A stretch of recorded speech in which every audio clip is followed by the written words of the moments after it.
Today, our learning series session is titled Thinking Outside the Box. What can MTU do for you? And we have a great set of speakers today. And we'll be giving you a little bit of overview about Michigan Tech, as well as some educator resources for you and possibly your students. There's virtual and in-person opportunities that we'll share today. And then we'll give you a taste of what an unboxed challenge might look like for your students, and you'll actually get to immerse yourselves in that experience. So thank you again for joining us and for introducing yourselves in the chat. We have a great set of presenters today. We have Beth Fitzpatrick from the admissions office, so she'll be talking to us about that overview of Michigan Tech. And then Cassie Teft-DeMunoz, Cassie Teft-DeMunoz and Jana Toomey are both from the Center for Educational Outreach, and they'll be sharing some resources that are available to you, as well as walking you through that Unboxed Challenge. So without further ado, we'll get right into the presentation, and Beth is going to walk you through some Michigan Tech trivia questions. So I'm going to go ahead and launch the first poll, Beth. Great, thanks so much, Lindsay. As Lindsay mentioned, my name is Beth Fitzpatrick. I'm Director of Admissions at Michigan Tech, and we just want to test out your knowledge. What do you know about Michigan Tech? So I think I'm starting it out pretty easy. So if you all could put your responses in there. Where is Michigan Tech located? Are we in Marquette, Ironwood, Iron Mountain, or Houghton? Give everybody a few.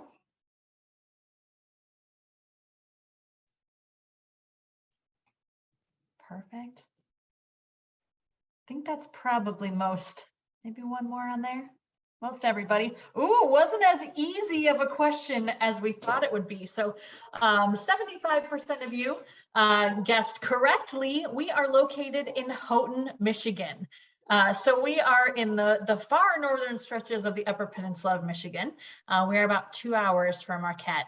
So kind of tricked you with putting 2 irons in there to see what you would think. But we're located in the Keweenaw Peninsula in Houghton, in Houghton, Michigan, in the Keweenaw Peninsula. All right, so we did stump a few on our first one, so it's just going to get better from here. So Lindsay, can you put up the second question for us? So second question is, what Michigan Tech tradition is celebrating its 100th anniversary this week? So is it our homecoming Winterfest? Is it the Northern Michigan University versus Michigan Tech University hockey game? Is it our winter carnival? Or is it our undergraduate research symposium? Give you all a minute here. And no peeking online for any answers. Wait and see if we've got 2 more people responding. All right.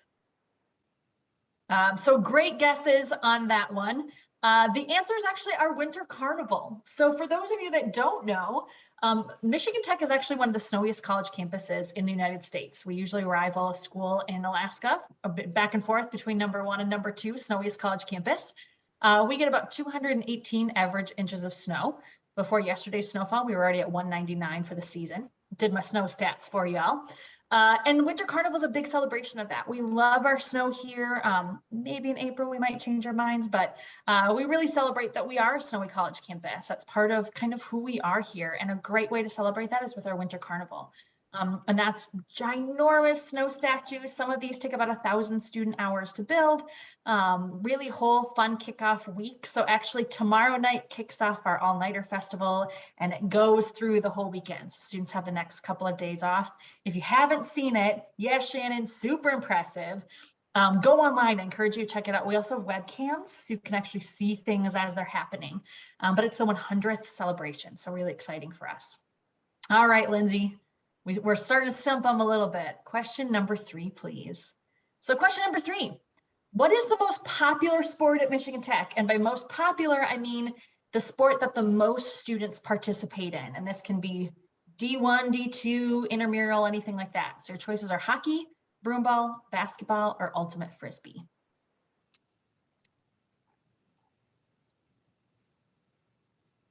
Give it just another minute here. A few people are pondering. All right, so the answer to this question is broomball. So broomball, again, winter sport here. I should have put that as one of my other favorite winter activities.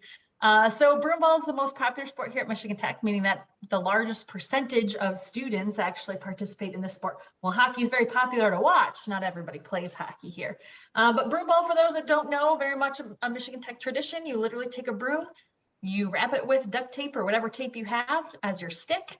Instead of a puck, it's a rubber ball, and you play it outside on a rink on ice without skates. So everybody's in their shoes, slipping and sliding around. It makes it for a little even playing field. Ton of fun, lots of bruises, lots of fun. And again, there's a webcam, so you can actually watch students playing their games right now. So another little Michigan Tech kind of tradition for us. All right, 2 more questions, Lindsay. If you could go to question number 4, please. So what is the Michigan Tech mascot? Are we the Huskies? Are we the Bulldogs? Are we the Bigfoot? Or Big Feet? Are we the Wildcats?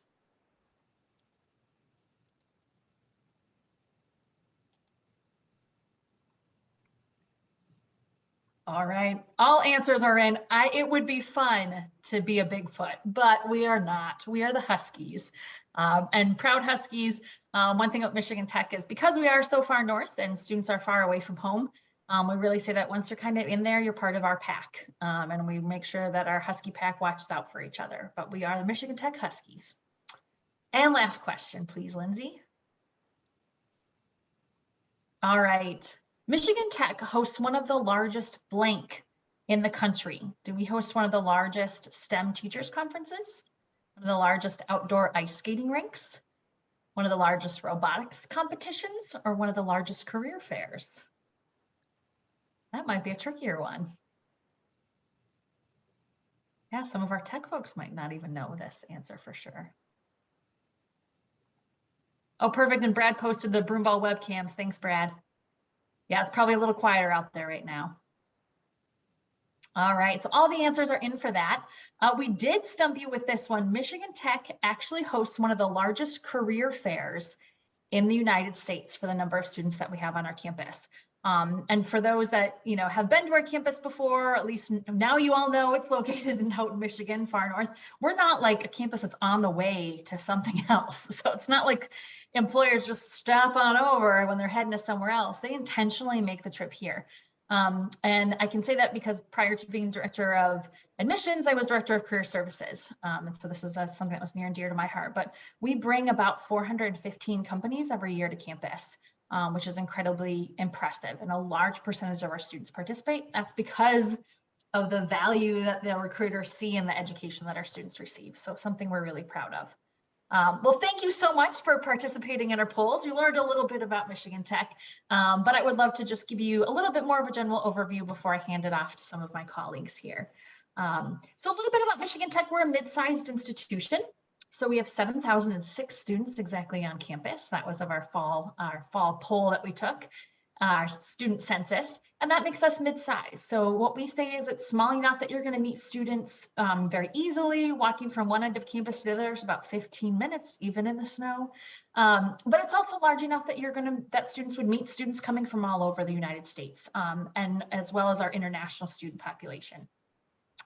Student-faculty ratio 13:1. So we pride ourselves in having this opportunity for students to really get to meet their faculty.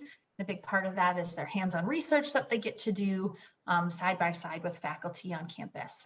Average class size for us is 25. Of course, like a lot of institutions, your larger lectures would be in your first year. And as you move up into other areas, your courses would get smaller and smaller.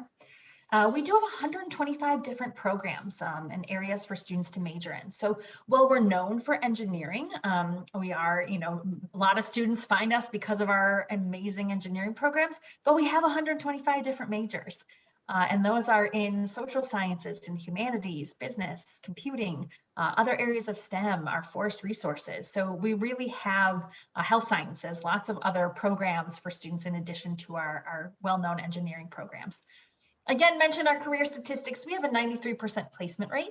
I will mention that's our 5-year placement rate, including our 2020 rate, which was not the hot year for new grads to go out there and find jobs in May of 2020. That year, our stat was about 91% placement rate, which is still higher than the national average on a normal year. The year before that, it was 97.8%. So very high placement rate. Part of that is because the hands-on experience that our students get here at Michigan Tech, really building up their resume during the time that they're here. Next slide, Lindsay. Thanks, Lindsay. So picture of our beautiful snowy campus. Again, we've got, you know, a good view. Wanted to give you a view of not just what it looks like in the, you know, gorgeous summer and fall, but a real great winter view too. As you can see, we're located along what we call our Portage Canal area, so beautiful waterfront campus. Mentioned earlier, we get 218 inches of snow a year. So it's definitely something, again, that we really enjoy and take pride in the fact that we're a snowy college campus. We are ranked the #1 safest college campus in the United States. So for students who are coming far from home, which is a majority of them, most of our students are 8 to 10 hours from home. So they're not, you know, I mean, we get some local students for sure, but many of them are coming from far away. And so for families to know that they're sending their students to a safe campus is something that's really important. And that's not just our campus itself, but we have a really safe community that our students live in here in Houghton as well. So moving on, we'll talk a little bit about the admissions process. So at Michigan Tech, we are free to apply. We don't have any application fees, so students can apply easily for free online, which makes that process a little bit quicker as well. We don't require any essay. The only essay that is required are for students who are looking into our visual and performing arts, as they do have to have some other components and addition pieces as part of that, but otherwise no essay. They need to submit those official high school transcripts, and we are not requiring test scores as of right now. We will make a decision on next year once we really get a full year and see how this year's class had done without those test scores, hoping to make that decision probably by April of this year on what it will look like for the future. But average GPA for our students is about a 3.78 GPA, so pretty high academic students here. For those that did submit test scores over the past couple of years, average SAT was a 1260 and an ECT composite of 27. Again, not required for Michigan Tech. But that process is super easy. We are planning to become a common application school within the next probably year or two. So those of you who are familiar with Common App will make that process even easier for students in the future, in addition to our Michigan Tech application. So there's a really quick overview. There's so many things I wanted to share with you, but you're going to get to hear a lot more from my colleagues throughout this session today. So thank you so much for everything that you all do. If you have any questions, you can always feel free to email our admissions office. That email can easily be found on our website. So thank you so much, everybody. Thank you, Beth. That was a great overview of Michigan Tech for those that maybe weren't as familiar with how much snow we get every year. We have to celebrate it somehow. And so now we'll hear from Cassie, who will talk to us about the Center for Educational Outreach. Awesome. And thanks, Beth, for the reminder that we're at 199 inches of snow. That's great to know, looking out my window, because I sometimes wonder. So yeah, good afternoon. My name is Cassie. I'm the director of the Center for Educational Outreach here at Michigan Tech. And the way I describe our department to those outside of the university is that we are sort of in this amazing sort of host sites relationship with the university, in the sense that we're here, we're a part of campus, so we're a part of Michigan Tech, but we operate more like a nonprofit because our funding doesn't come from the institution directly. Almost all of our funding comes from working through state grants, federal grants, working with corporate partners, community nonprofits and other entities. And so our mission is a little bit different because we aren't here to convert every student into a Michigan Tech student, although as a proud Michigan Tech alum, and Jana as well, down here you'll meet in a minute, as proud alums, we are happy to see students attend Tech. Our bigger goal is actually just to spark curiosity for kids about all kinds of post-secondary pathways.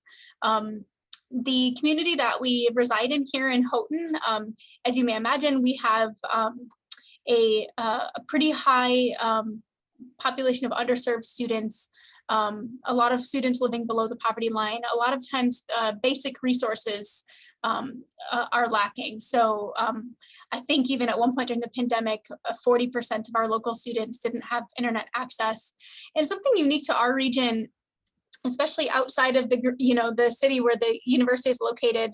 There's also not cell service. So it's not like you can just solve the Wi-Fi issue with a hotspot, because there's also not cell service. So we do have great challenges here, and our center plays a vital role in filling these educational access gaps in the community, because we are actually the only nonprofit serving students for a many 100-mile radius.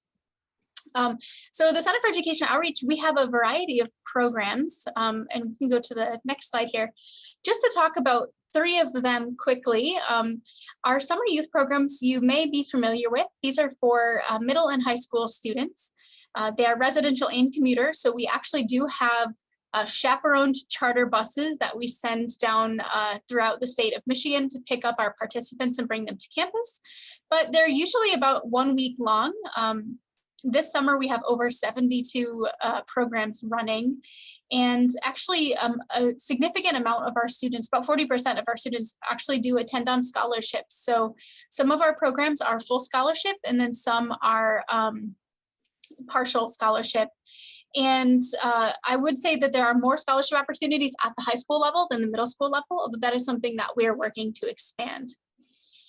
For you all in particular, we do have an exciting program for visiting instructors. So basically every year we put a call for proposals out there to teachers who might want to come up and spend a week in our beautiful Keweenaw region and teach a class. And it's a phenomenal experience because it's a chance for you to design and instruct a class of your choosing on any variety of topics. This upcoming summer, we have somebody who's going to be teaching on cryptocurrency, so that's pretty cool. We're excited to learn about that. We also have an economic espionage course this summer being taught by an active FBI agent, so that should be riveting. We shall see how that one goes. But we are welcoming applications. That typically comes out, the call for proposals typically comes out in August. And we usually make decisions by the end of October, early November. Of course, there's a stipend. We cover travel to campus as well as room and board. And you only have to be in the classroom from 9 to 4:30. The rest of the evening is yours to hike and bike and swim and go to the beach and do all the things that we have here locally. So another program that we have is called Tomorrow's Talent Series. So this was a program that started during the pandemic. We've been very concerned, given the amount of work that we do and seeing the severe need in our community for students. We've been concerned about the lack of in-person experiential learning, especially for career awareness and career exploration. So we started a program sort of accidentally, actually. We intended to just do a couple of virtual job shadowing videos for students with local companies, but found that there was actually a huge demand for this. And so last year we ended up producing over 50 videos. We are just over 10,000 views now on YouTube, last time I checked, which is incredible. And if you go to the website listed there, tomorrowstalentseries.org, this is completely free. Again, our center, everything that we do is always free for students and teachers. We never charge our school partners anything. All of our work is funded through corporate partnerships and grants. But you can find all kinds of different virtual job shadowing videos for students, as well as lesson plans so that you can easily utilize them in the classroom. There's sort of a longer form lesson plan and then a shorter form lesson plan for just some quick reflection as well. And they've been great for activities that you can assign students to do if schools go remote or if students have to close down. They've been a really flexible piece for educators to be able to just assign out, and you know that the quality is good and students will learn, and it's not something you have to create yourselves. So we encourage you to check that program out. And then finally, Tech Tutors. This is another pandemic program. So lots of good things have come out of the pandemic as well as the trend here. But actually, it's a group of current Michigan Tech students that started a virtual tutoring service. So this is free tutoring services for students K-12 in any subject. And basically, you can just go to that link there and book an appointment. They can do a one-time appointment or a recurring appointment, whatever they need, and they're connected with an actual undergraduate or graduate student. We currently have over 35 tutors, And the tutors themselves are just really excited to help other students learn. So those are 3 programs we wanted to highlight before we get into the next one, for which I will pass the baton over to Jana. Thanks, Cassie. So as Cassie mentioned, we really did a lot of work during the pandemic to address the new needs of students that they're facing right now. And so Unboxed Challenges is another one of those programs that is new to our department. And if any of you are familiar with escape rooms, we loved doing them with our students when we were on the road, traveling, bringing our STEM Roadshow to different places across the US. And so we took that idea of a scenario progressive challenge with different puzzles and props, and we made them educational with a lot of opportunities for developing interpersonal skills, especially communication, teamwork, and leadership. So maybe in one challenge, like the one that you're going to do today as a little teaser, they're astronauts. In another one, they might be CIA agents or on a treasure hunt or running their own manufacturing facility. But they're applying what they're learning in the classroom. We're aligning it to about 2 grades of curriculum, so it's appropriate for what they're learning in class.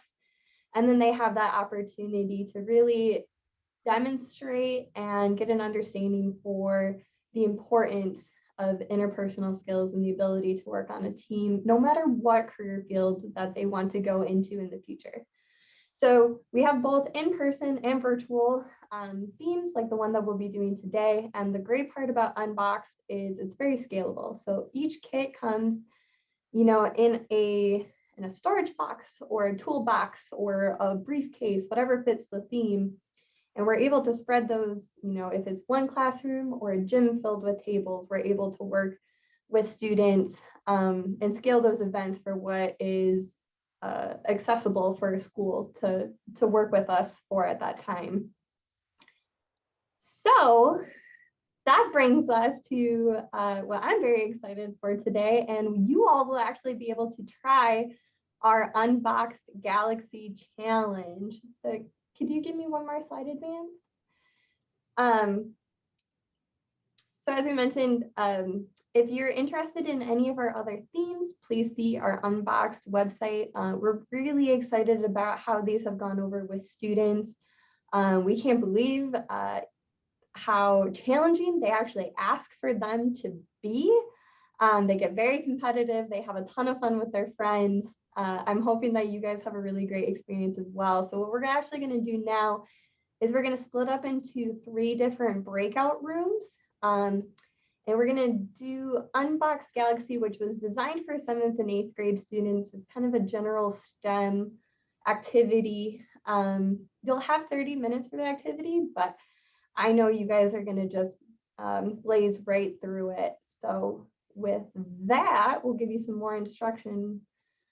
So Unboxed Galaxy. So for this activity, you're going to want to grab just maybe a scratch piece of paper and a pen or pencil, calculator or your phone. Nothing is going to be too complex as far as calculations go. Again, this is for a 7th and 8th grade group. This will be a series of Google Forms and Google Slides. So you will accumulate a number of tabs if you want to. Once we send you the starting link, if you wanted to open that as a new window, that might be a good idea. Once you use information from a slide, you'll be able to close out so you can kind of manage your tab situation. And then, yes, one person, we will ask one person per breakout room to share their screen just so that our moderators, myself, Cassie, and our coworker, Brad, can follow along with your group. And then we'll be able to give you hints as well in case you get stuck. So with that, let's get to our breakout rooms. All right, as we're getting everybody back from breakout rooms, thank you guys so much for playing along and working through that activity with us. Looks like we're still waiting on room 1. Maybe they're coming back in. they're having a great time together, I guess. They sure are. Room one is Jana, would you like to share your screen again? Yes. Actually, if you just want to bring us back to the main slides, that would be great. We'll just go back there. So again, thank you all for participating in this challenge. I hope that you enjoyed yourselves. We've had a lot of fun doing this one, both with everybody being physically distant like you all are, or just being in the same room or classroom together. It also works that way. And then again, we do have physical in-person events as well, that we can scale from a classroom to an entire gymnasium full of students. So if you were ever interested in bringing an experience like this to your classroom, well, for this one specifically, we do have an event coming up in March, which we tried to align with most schools' spring break. So please share. There will be a flyer shared with you all after today. So please encourage students. They can sign up as an individual or a team to participate in Galaxy with us. But if you're looking for a larger scale event with more of your students, we're always happy to talk about making that happen. Usually what we do is we work with an organization or business in your local community to help sponsor the cost.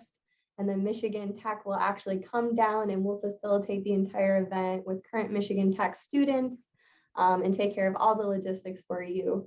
So if that sounds like something that would benefit your students, please don't hesitate to reach out after the meeting today. Just out of curiosity, if anybody would like to share their favorite puzzle of the challenge, I'd really love to hear it. Whether that's chat or just your mic off.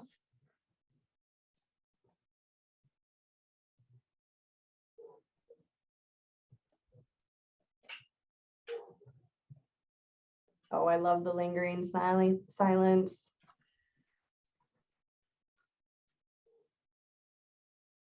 That's all right, guys. Yeah. There we go. Dodging the There we asteroids. go.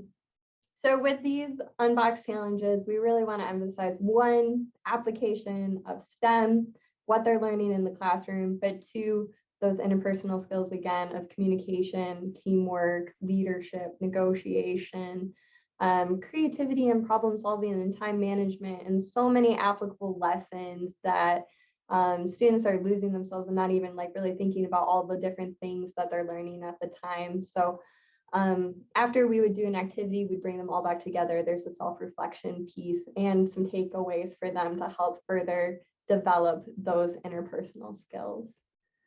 So I'm so glad to hear that you guys enjoyed it. And again, I hope that we get to work with you and your students on another Unboxed event. Thank you guys for letting us be here today. Thank you so much, Jana. Chris, did you have any questions for the participants? I don't think so. Does anybody have any other questions for Jana before we finish? Like exactly how this would happen in your school? So Jana, if I wanted to do something virtual with my students, but not over spring break, like the one that you have scheduled, is that something that would be easy for you to pull off, easier maybe than traveling? Yes, it's definitely something that we could look at doing. We might have some availability later this spring to make that happen.